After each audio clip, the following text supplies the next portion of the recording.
Well, in the spirit of being on time and punctual, I like that.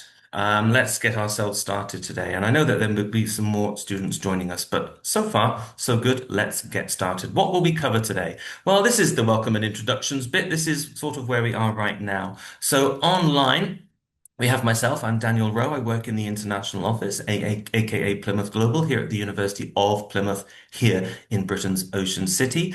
And I have worked in various regions around the world in my time at Plymouth. In fact, most of them. So wherever you are from, I hope that I've been in your region at some point. Although these days I'm mostly in Southeast Asia. But I'm in Plymouth today, and I'm joined online by some excellent colleagues. You will hear from Richard Parkman momentarily. He's going to be talking specifically about the business school because Plymouth Business School is where he is, and he has an excellent experience of the business school, but also international travel and collaboration too. And he has the international remit within Plymouth Business School. So, what better person to learn about the business school from your perspective than Richard? Then online, we also have the fantastic team of Toon, Kieran, and Anushka. Kieran and Anushka joining us from our India offices. And Toon is also based here in Plymouth and works within the Faculty of Arts, Humanities, and Business. So we are the team of people who will endeavour to answer any queries you have. Remember the Q&A button for any of those questions. Okay? So that's who we are. What we're going to do today is going to zoom into Plymouth Business School, a little bit of an overview, but then zoom in further for a course focus around business management and project management programs. Then, depending on time, I'll add a little bit of extra flavor related to applications and fees and scholarships, if that might help some of the questions. But then, depending on time or whether I've done that or not, we'll certainly go into the Q&A. But remember, those questions can come in now, anytime from the Q&A button. So that's what we're going to do today. Therefore, I better stop talking so that Richard could start talking. Cue Richard. Great. Thank you, Daniel. And good morning, afternoon, evening, wherever you are in the world. As I'm feeling slightly nervous now from that huge build up by Daniel. Hee hee. So I'm feeling I've got sort of to perform, which I might not be able to do. Anyway, so just a little bit about me, Richard Parkman. I'm an associate professor in transnational education and management, and I'm also the associate head of Plymouth Business School for international and partnerships. Yeah, to really bore people, I've been here a long time. I've done quite a lot of stuff. And I think, well, actually, I think I started life in the University of Plymouth in 2004. So I know quite a lot about the university and I know quite a lot of stuff about the business school. So any questions about anything, as Daniel quite rightly pointed out, one of us will be able to address. And if we can't address your questions, whether it's related to your application or the international or Plymouth Business School itself, one of us will be able to answer. If we can't, we will certainly find out for you and respond in due course.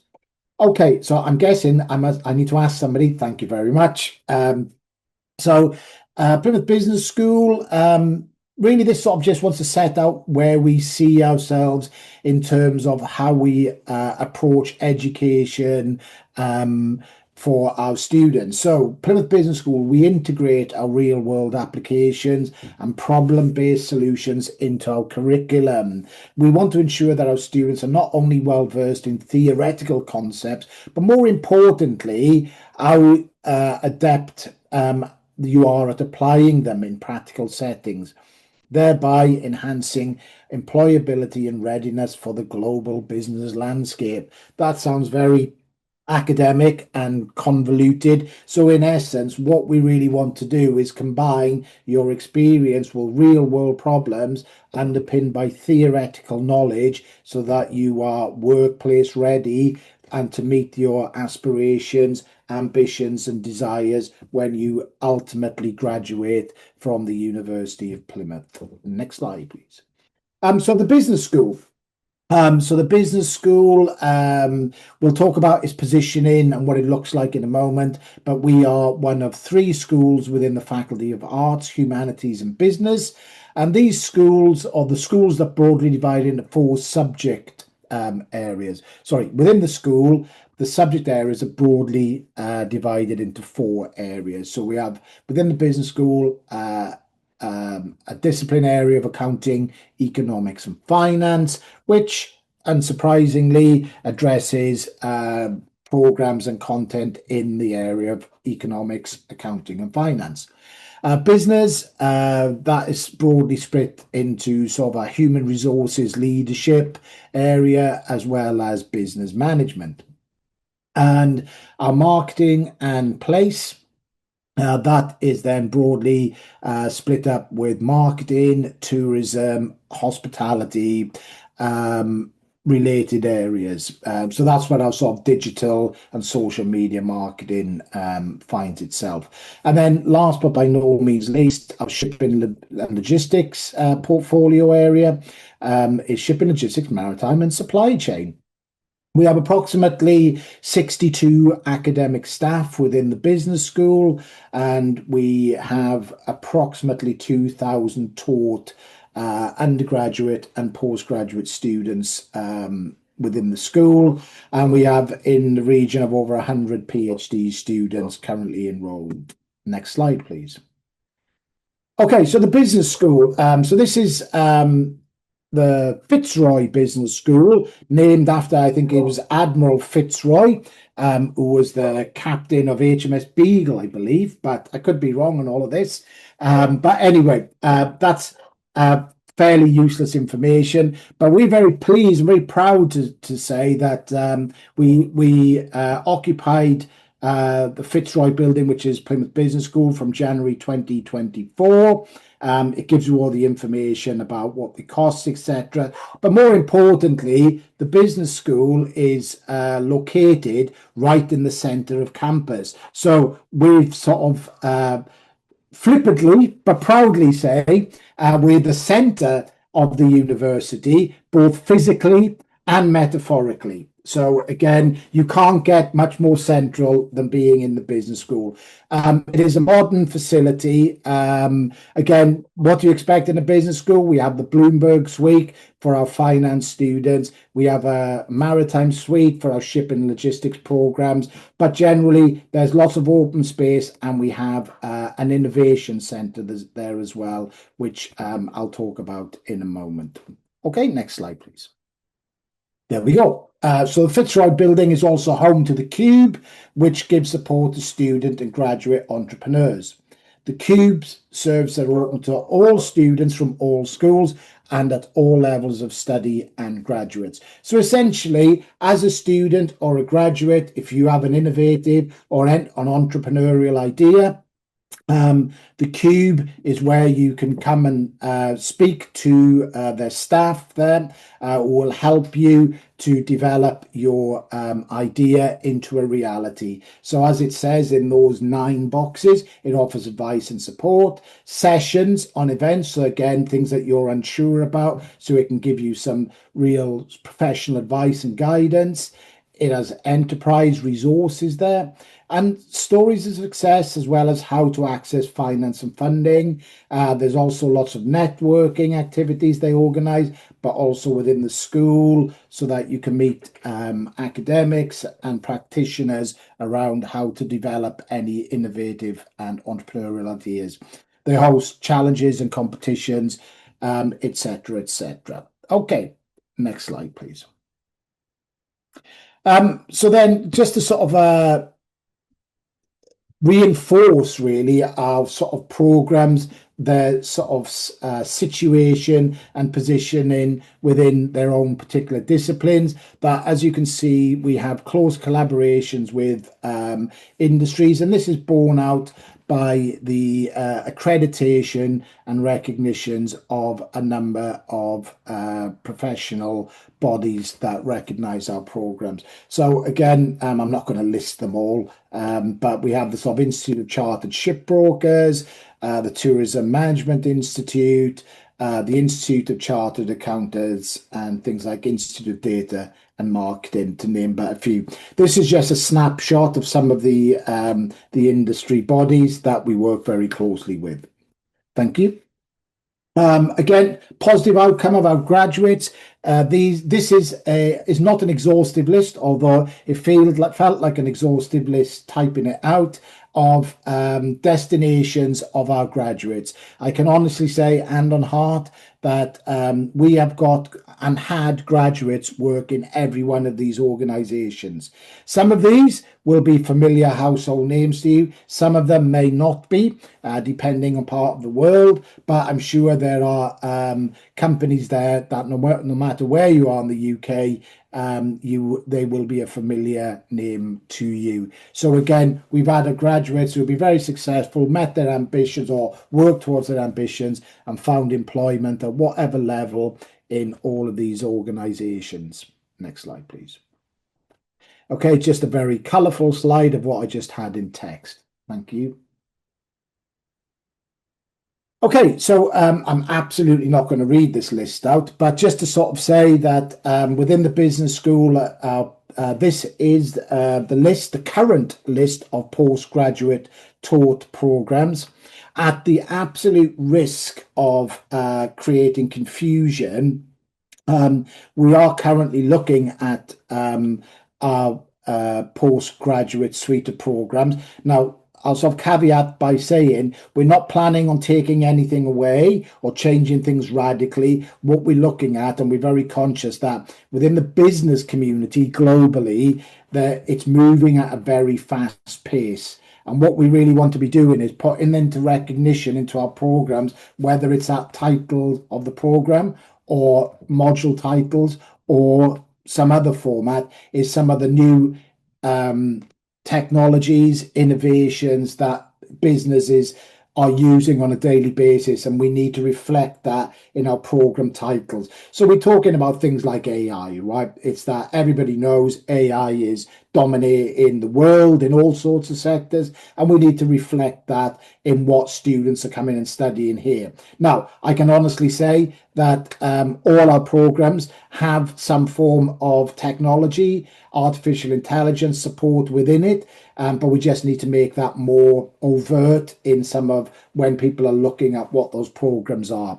So we also things like data analytics, fintech, etc., and all those buzzwords that we know that industries are using. We're looking and refreshing our curriculums at the moment to reflect that, and that might translate into some titles being slightly tweaked, but essentially the titles that you see there, they're not going to change radically, but some may be tweaked to reflect how certain sectors, certainly something like finance, it's being driven by the tech revolution, and that needs to come through.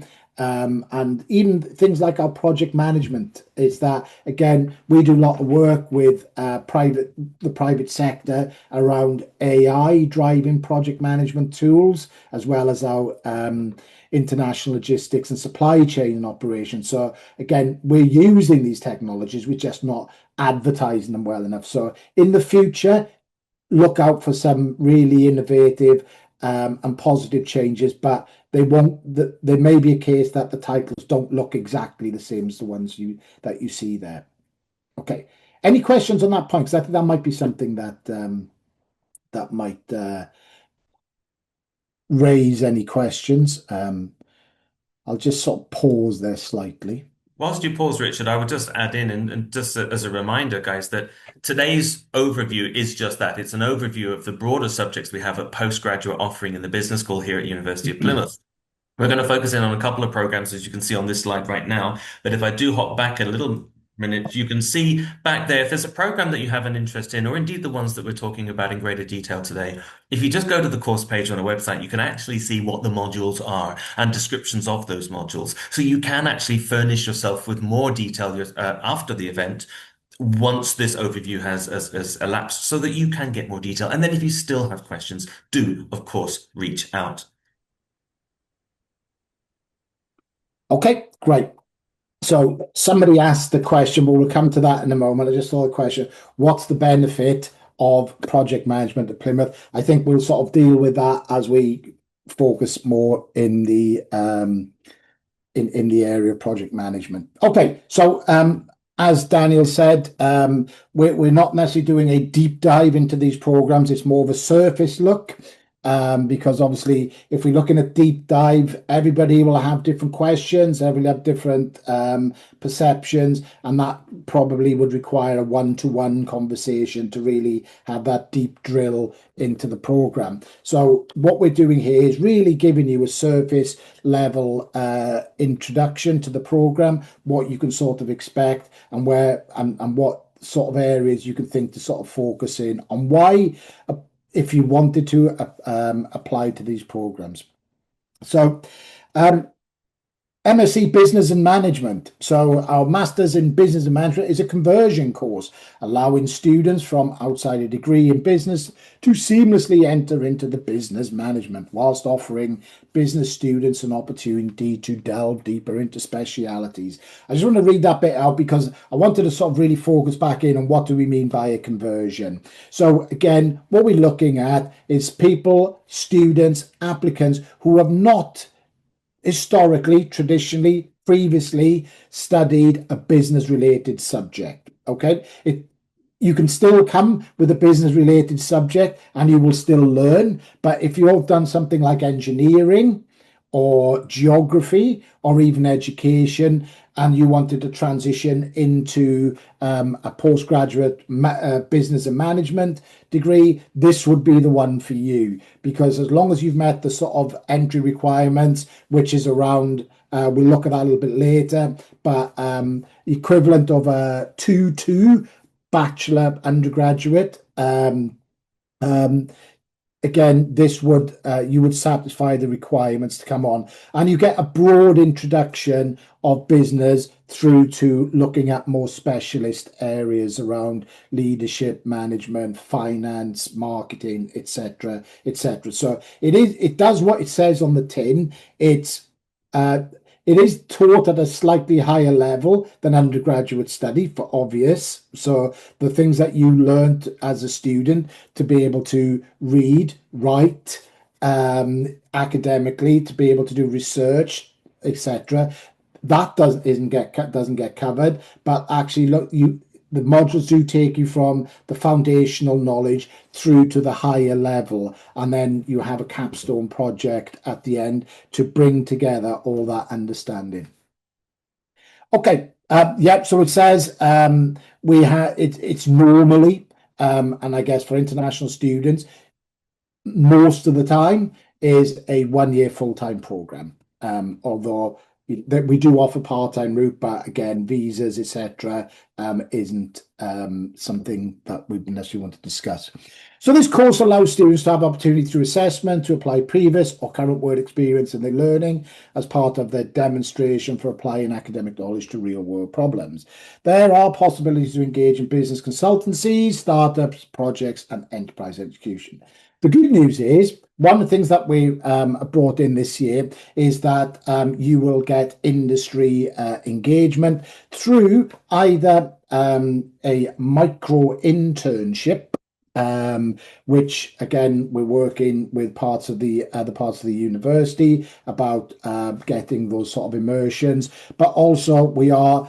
It's not confirmed yet, so this is hot off the press, is that as part of our programs, we are offering placement opportunities. But I'm sort of putting it out there. It's gone through for approval, so we are waiting the final sign off, but I don't see it being a problem. And that will form part of the program, although it won't be credit bearing. Okay. This might be a bit of repeating what I've already said, but the business management program enables graduates from any discipline to engage with current business processes and the techniques to develop career options in business and management. It allows you to build with a business background. Sorry, it also allows students with a business background to build upon your existing knowledge and develop core postgraduate level business management skills to further your careers, prospects, and succeed in contemporary business environments. So students have three options from the business project or the capstone projects I talked about. So it can be a consultancy project, a new business startup, or the traditional piece of original academic research as well. Now, if we go back to what I said at the very beginning, everything was built around your employability and the skills to develop your employability. So, and it may be you want to take an academic career post this study. So the original research might be something you want to do. It may be that you want to develop your own business. So a new business startup might be an area that you want to focus in. So we can help you as part of the capstone project. Or more importantly, you may be taking a period out, or you work for an organization and you want to do a bit of a consult, or you want to sort of speak to a company and do some work on their behalf, pro bono or whatever. But loads of opportunities. Anyway, sorry, thank you, Daniel.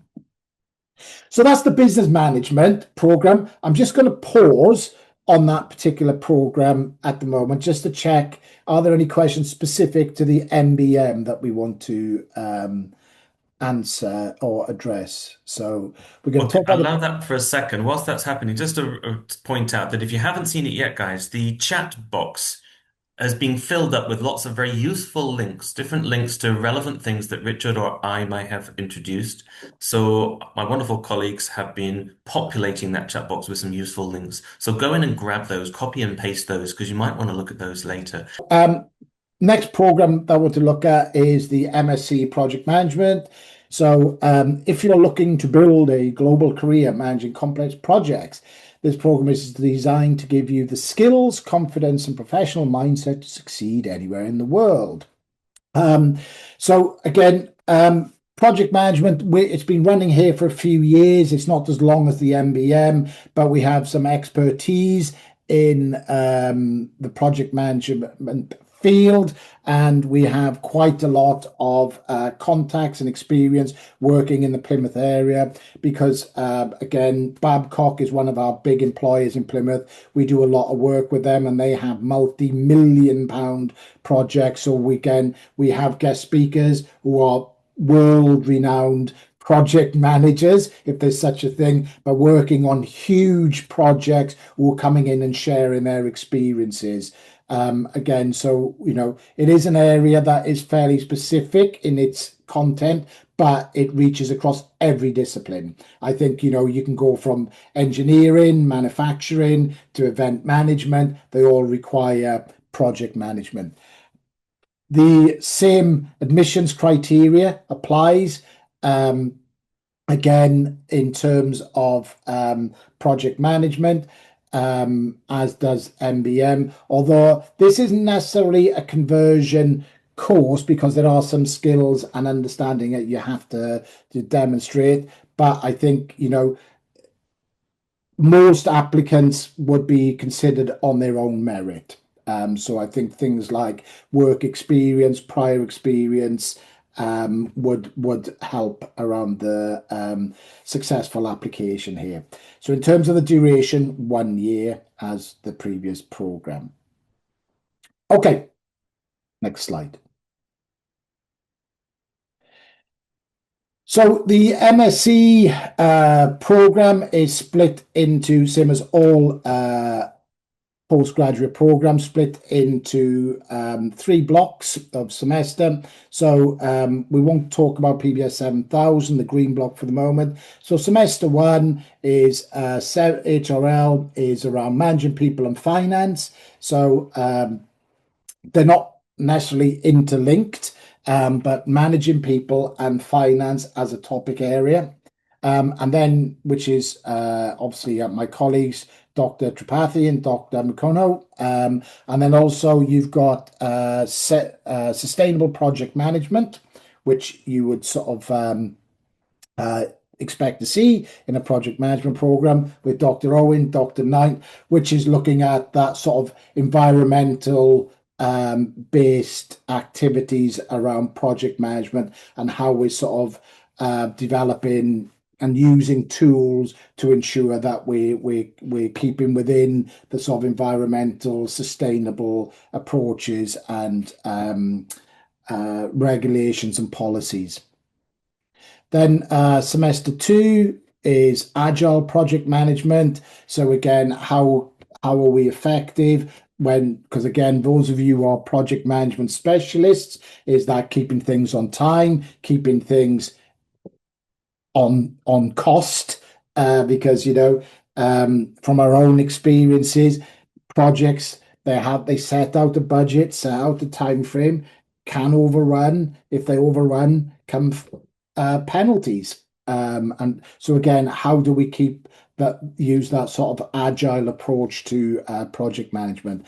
And then lastly is project management methodologies, the tools and techniques for effective project management. So those are semester one and semester two. Across the 3 semesters, we have the capstone project, which was the 3 different approaches I talked about in the previous slide. That is introduced in semester one, and you worked with an allocated supervisor.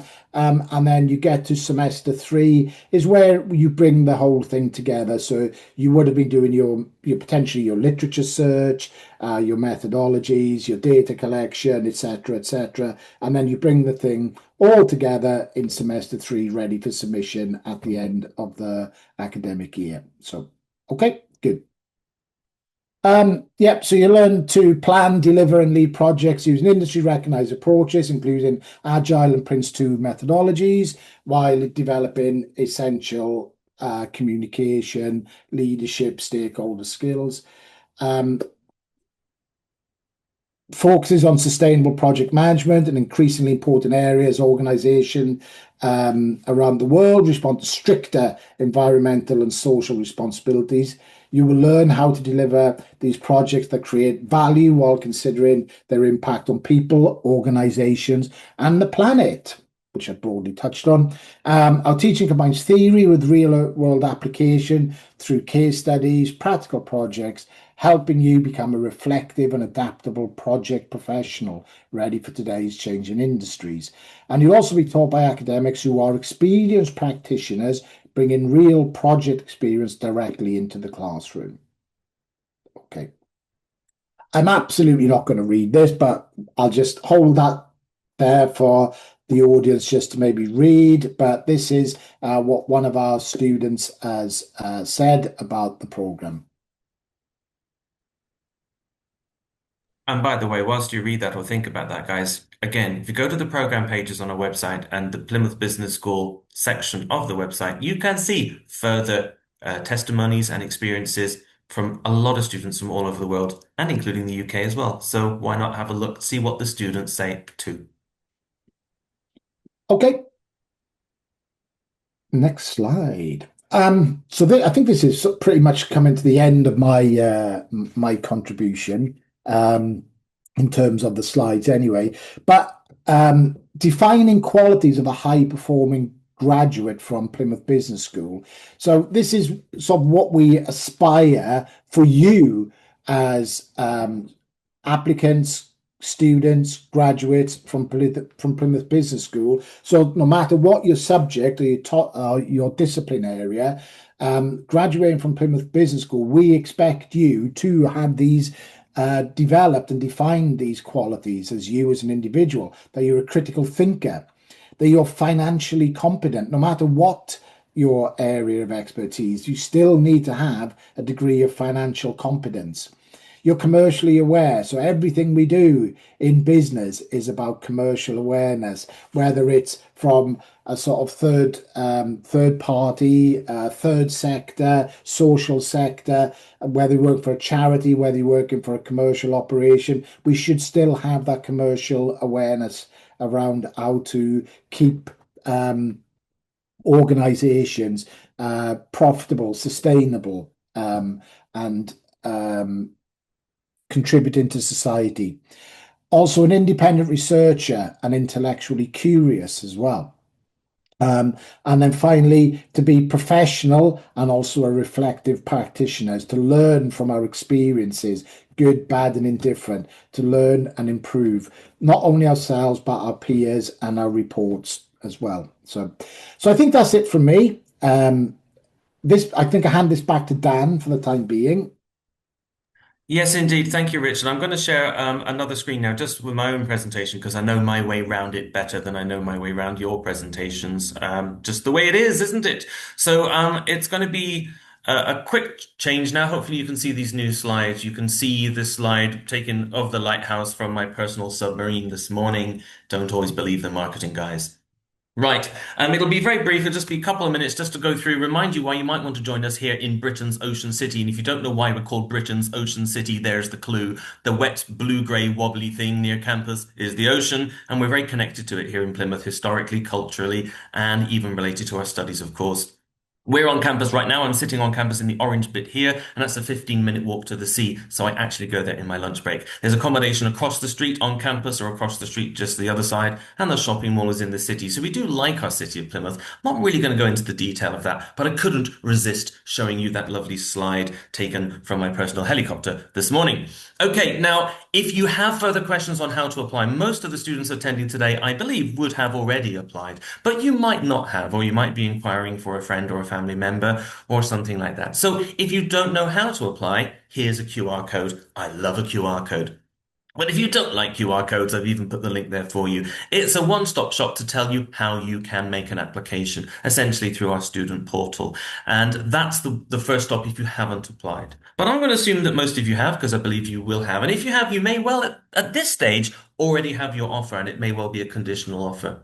If you haven't had an offer yet, because you only applied recently, don't worry. Reach out to us afterwards offline with your student number, and we'll chase it down and see where it's at. But a lot of you will already have your offer, and it's a conditional offer. So what happens next? Well, what next is firm accepted. Let us know that you do intend to join us. That way we can help you get to the next stage. The next stage is probably to meet whatever conditions are in that conditional offer. And don't worry, you don't need to know that right now. You don't need to remember that because it'll be on your offer letter in the student portal. But for example, it's probably finish whatever college or university degree you've already done, if you're looking to apply for a master program, of course. And then you might have certain grades or a GPA needed to be able to join us. And maybe there's some documents you haven't got yet because maybe you haven't finished your university program yet. So we're waiting to receive those final transcripts or certificates from you, and maybe an IELTS test or an equivalent proof of your English proficiency. Once all of those things are done, and that will be in your conditional offer, that's when, and only that point, we will ask you go to the next stage, which is to pay your tuition fee deposit. And that is a minimum of £3,500. That's not an additional fee. That's part of your tuition fee. So it's not an extra fee, don't worry. But that's the one that we know is a commitment fee so that you're ready to go to the next stage, which is getting ready for a pre-CAS or preparation for CAS. And if you don't know what a CAS is, let me tell you. CAS is confirmation of acceptance for studies. The technical term I like to use is electronic visa letter thing.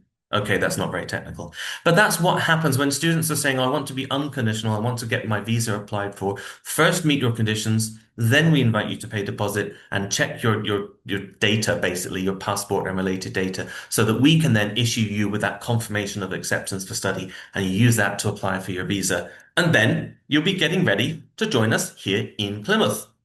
One more thing about this slide, and one more thing only.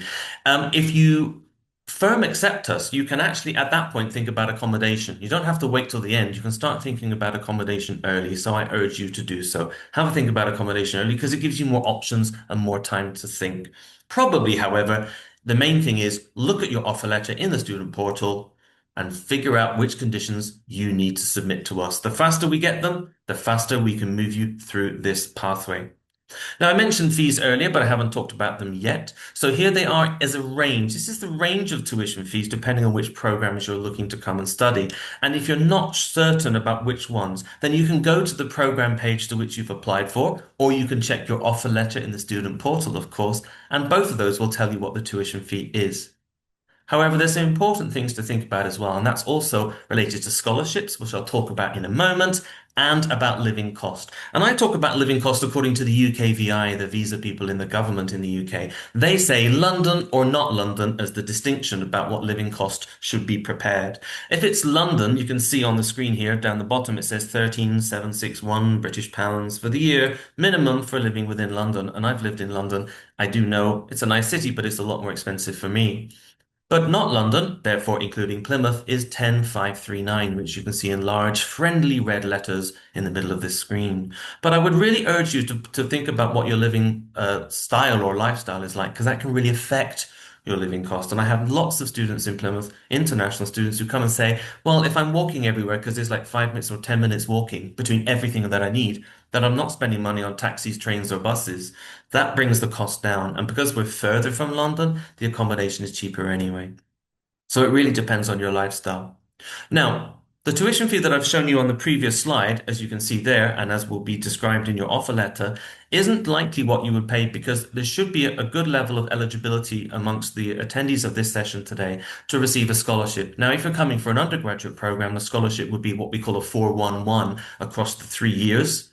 Or 4-1 if you're only coming for 2 years, or 4 if you're only coming for 1 year. But if you're a master student, which I think many of you should be in today's session, that means that you would have eligibility in most likelihood for a £4,000 tuition fee scholarship, which will bring down your tuition fee that you need to submit.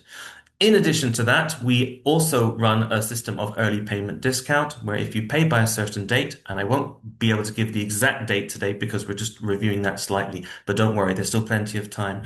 That will entitle you to an additional £500 discount.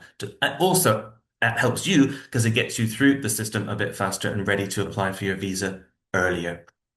Nearly done now. Just another QR code because I do love them. If you haven't seen this one, I'd love you to go and look at this one as your homework. Yes, I'm giving you homework. It gets you to our virtual tour, and it's a way to kind of zoom in almost from space and get some beautiful views of the city, but you can zoom into the campus and go into the buildings and look around the rooms and find 10, 12 or more different beautiful ocean views from Britain's ocean city and enthuse and inspire yourselves, but also help prepare yourselves for when you get here in Plymouth. You'll know your way around a bit better if you've done that virtual tour. That's pretty easy homework if you ask me. So I've utilized all my time that I'm allotted right now. I could talk forever. I usually do. My colleagues know that. But I'm going to open the floor now to ask Toon and colleagues if they have any questions coming from our attendees that we can assist you with right now. In the meantime, I'll leave these useful email addresses and yes, useful QR codes open for a moment or two as well. Thank you. Toon, any questions we can help you, please? Oh, yes, please.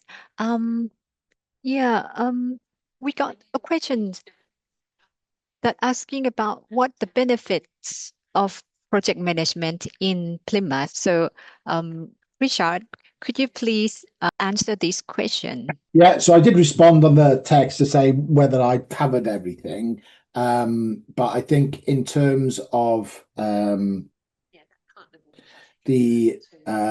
benefits of coming to Plymouth, it's that, what do they mean by benefits, right? Let's start with saying what a wonderful city it is to come and live in. Safe, cheap, um, accommodation mostly close to campus. And it's sunshine 24/7, 365 days a year. That's not Um, true. That's not true. But so there's that side of it. But in terms of what are the benefits of studying the actual program, well, we looked at some of those that you're going to be taught by practitioners, real life academics, as well as real world practitioners. You get an experience of Prince 2 and Agile project management. We get lots of industry speakers with international Babcock, a global company, who have lots of large scale projects on the go. So we have that direct link to large scale industry. So I think hopefully that's covered quite a lot of it. And you have the opportunity to undertake your own research, whether it's in an individual academic based, theoretical understanding, consultancy, or innovation and entrepreneurship based projects. So yeah, I think I can. There's lots of things really. So it'd be really helpful to get sort of a comeback on that question to see what the meaning is that they're looking for. I would just add to that, if I may, because I am fiercely proud of being from Plymouth and living in Plymouth. And I've lived in other cities around the UK and indeed other places around the world. And I think one of the huge benefits to Plymouth is, as Richard has said, but just joining it a little bit more closely together, I'd say, if you're coming in to do a 1 year master degree and you have projects that run year long, as well as your modules and your projects within your modules, it's really wonderful that in Plymouth you have an excellent balanced life. You're not going to lose 2 or more hours per day to commuting, which I did in many of the places I've lived. You can actually build and blend your lifestyle, your study, your project work, and dare I say, a social life or a relaxation period as well, nicely into the piece. Because in Plymouth, unlike so many other places, you're not going to lose time to commuting. Students will really be able to make a meaningful experience, but also a very, very hands-on project experience that is a little bit harder when in other places you might have to juggle that commute. All right, thank you very much. And the next question is are there prior online orientation class modules for the selected candidates prior preparation of the on-campus classes? So I'm in just looking at short, that. yeah, so if I just pick that one up initially, for the program, no, there's not. We don't have online preparation classes prior to the start. So I'll hand this back to somebody else. There Yeah. are orientations for international students, but in terms of prior classes for the program, the answer is no. Thank you, Richard. And thanks, Edith, for the question, by the way, because I think it's a really good thing. Although we don't tend to do that because we actually want the students to arrive, get settled in, and start to walk and run with us rather than trying to reach on ahead, which sometimes people do at different points. What I think it is a good thing to say is don't forget, as I mentioned earlier, there's quite a lot of detail about the programs online. And I do urge students to read and digest that fully prior to coming so that when they do get here, they're a bit more ready about some of the terminology and some of the expectations about the program before they get here. So that is actually a thing that you can do. In terms of other things, yes, we do. We do pre-departure related preparation webinars. These will come across the summer, typically in July, possibly into August, and they'll help you with some of the mechanics of what to do prior to flying, when you get here, and what happens in your first days and weeks when you are here. So we do offer that as well. And next is are there opportunities for job placement for successful students after the course duration? So students who are doing a program, first of all, you can, on a student visa, you can consider to apply for part-time work, 20 hours per week on a student visa. There are some conditions attached to that, but we can cover that in more detail another time. So some students do work part-time. Remember, if they're not commuting, losing time, there may be a bit more time available for that kind of thing. In terms of when a student has graduated, we usually give advice during the program whilst you're here in Plymouth with our student visa advice team about applying for the graduate route visa that gives you an 18-month window of opportunity for staying in the UK to work. These things are somewhat fluid and changing, so we would usually expect the visa team to give you that advice when you're actually here because it would be more time appropriate. But this is the kind of reason why you go and get a degree is to get the qualification, get the skill set also. But the good thing about the UK is if you look to do some application of that with your degree, you have an 18-month window to apply to stay and work in the UK. And finally, does the university offer scholarship opportunities? If yes, are they provide automatically after receiving the admission offer? Okay, great question. I think I've hopefully covered that one already because your offer letter will state that you have the scholarship attached to it. If your offer letter in your application portal or applicant portal, if your offer letter does not mention a scholarship, then let us know, reach out to us, reach out to the admissions team or reach out to any of us because we will then double check that. But it should automatically be on your offer letter, yes. If in doubt, do reach out. And do you offer placement for postgraduate? So, as I said earlier on, we are looking, and we have an application in internally to get agreement for a full year placement as part of postgraduate study. It's an optional placement, so we should get an outcome on that relatively soon. It's an optional placement. It's not credit bearing, but it will form part of the program. So keep your eye out for that, and we'll let everybody know once that's been approved. Failing that, we do have up to 6 weeks through micro internships for students to get support, sorry, to get immersion into organizations and work on projects. But also, I think there are opportunities. We do have an employability and careers team who do help and support students with sort of uh, work opportunities post their studies. Obviously, to caveat that by saying dependent on visa restrictions, which I know very little about, and it changes so often, I can't keep up. So again, that'd be sort of Dan and the visa team here to advise on. But there is plenty of opportunity to help and support, but it's individual circumstances that can often determine whether that is an option or not. Thanks. Let me jump in and just say I was just about to say the same thing related to the library, which is where the Careers Centre is. And the Careers Centre is a very important place, but the library is a very important place because it's also where the International Student Advice Team are based and lots more besides. It's not just books. And I would urge every single student, and I mean this most sincerely, every single student to get into the library and contact the Careers Department and learn about all their amazing services and opportunities in week one or two or three. No later, because sometimes students deal with that towards the end of their degree and they've missed out on so much opportunity for development, preparing your CV or resume if you prefer, skills for effective job hunting, even interview practice, as well as looking at what part-time jobs or other things that are coming up for careers are happening throughout the year. So it's in the library. You can't miss it. Go see it ASAP once you get here. Thank you. And we got about 3 questions left. Next is, please, for pre-master, how is the payment done? Okay, I'll do that one because if you're applying for a pre-master, that will be through our partner college, UPIC, University of Plymouth International College.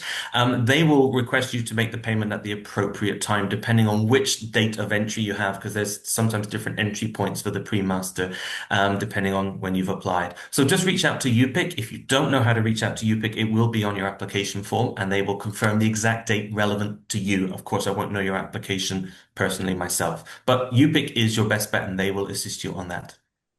And how soon will we receive the condition offer so that we can proceed with Yeah. the early deposit payment that Okay, I about can bring? deposits and conditional offers. So as I mentioned in my brief section at the end of the presentation today, it might depend on when you've applied and your particular application situation, which documents you may have submitted and which ones are still outstanding. So I would advise you to reach out to either your country manager who's helping you with your application or your regional manager or us. So reach out to the university admissions team. We will see what the next stage is of your application. We will let you know, okay, we've got all we need. We'll make the offer, or we don't have what we need yet. You still need to submit this. And if you're in doubt, the actual easy way to do that, rather than just emailing us, is going to the student portal because the offer letter in there does tell you what you need to do next.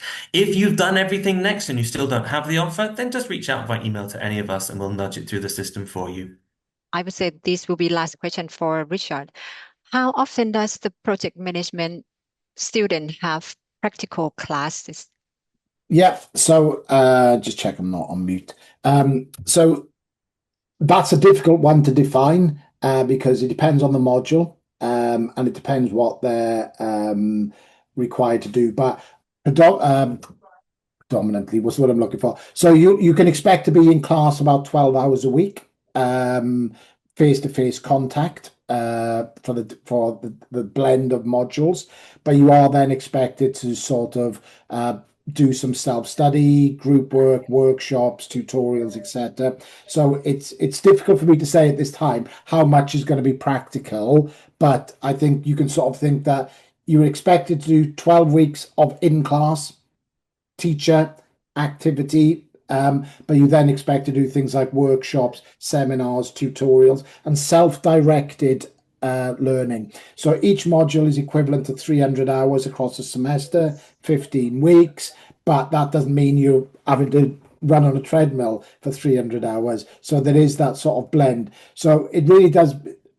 I don't think they don't timetable activities that are what we would consider practical. They're given projects, and that will be a blend of managing their own time to basically to undertake any practical activities around using some of the tools and software. That'll be part of the assessment. So it's not like nursing or medical where you go and do this practical for 2 hours a week. It is we can't. It's difficult to give an accurate response to that other than they will be blended in. You're expected to be in class 12 hours a week. You're expected to do other activities, but it's not an onerous activity.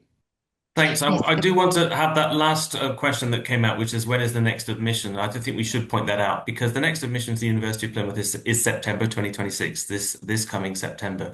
For many of the postgraduate programs, especially in Plymouth Business School, we do have January starts as well. So you can have an option to think about what's right for you. But from my many years of experience, because I'm a little bit long in the tooth at this now, I would certainly urge you to really work towards the nearest one because I think sometimes it seems more comfortable to apply for later or I'll come later, but actually it's more motivating and more energizing to get to the nearest start date and aim to join us then. So to give an example, the vast majority, and I'm talking 80+% of our students would join in September. So we've got plenty of time between now and September to get all that we need done, and welcome you to Britain's Ocean City in September. So let's aim for that.